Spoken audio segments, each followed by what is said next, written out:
Somebody use this picture again. It's not this guy particularly, but it's the numbers involved in it. You've got the Revolution 01. You've got the subscription 3090. You've got 396, and you've got 18. You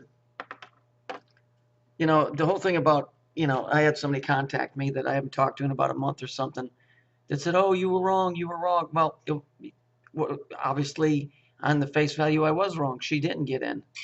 She didn't get in because people started paying attention. When I mean attention, I don't mean they were watching the news and using their brain to go, "Oh, I'm an educated voter."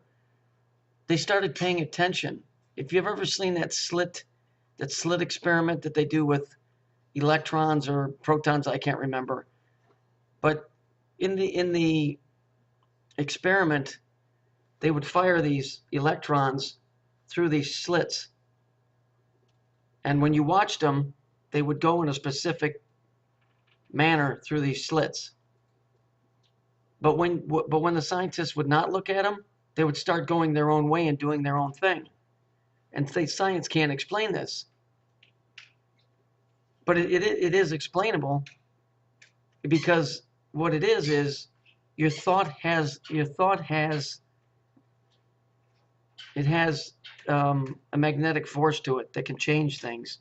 So when you look at when they look at those things, they immediately jump back in and start doing what they're supposed to. When you look away, they do what they want to. All of these things where people said there were supposed to be, the Olympics, there should have been something bad, or there should have been something bad this time or that time, didn't happen because they paid attention to it. When you pay attention to it, it acts in a different way than when you ignore it. This is the fight between good and evil. When you pay attention to it, it binds it, so to speak. When you just put your hands up and do nothing, it just runs wild. Hillary Clinton would have got in and burned this place up. Enough people paid attention, not political attention, just in their heads, that stopped her from getting in. Okay? And I just want to point this out. Hillary Clinton has not turned to dust. The spirit of that creature is still fucking running around here, and will continue to run around here and cause trouble. That's why you're supposed to always be on guard for this shit. So we, in essence, and others, not just us, others that spent hours and hours and hours revealing to people what she represents or what that is, put a stop to it. It's all part of how this place works that they don't want you to know. No, you're not going to pick up a car by thinking through it, but collectively, a bunch of us can make a difference. Now, you said, well, there was a lot of people that wanted to get her in. Well, it's force against force.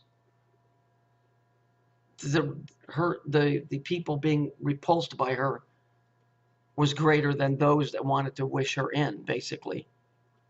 And therefore, she didn't get in. So, was I wrong about her getting in and destroying this place? On face value, yes, I was wrong. She fit the character, but she was stopped because people paid attention. So the timeline split off, and this place will continue. And we will run across these things over and over and over. And if people pay attention, they can't pull these things off because it's all magnetic. It's about power. It's energy. It's about attraction and repulsion. And believe me, she should have got in. But by the grace of God and some people paying attention, that she didn't. So that's what I want to say about that.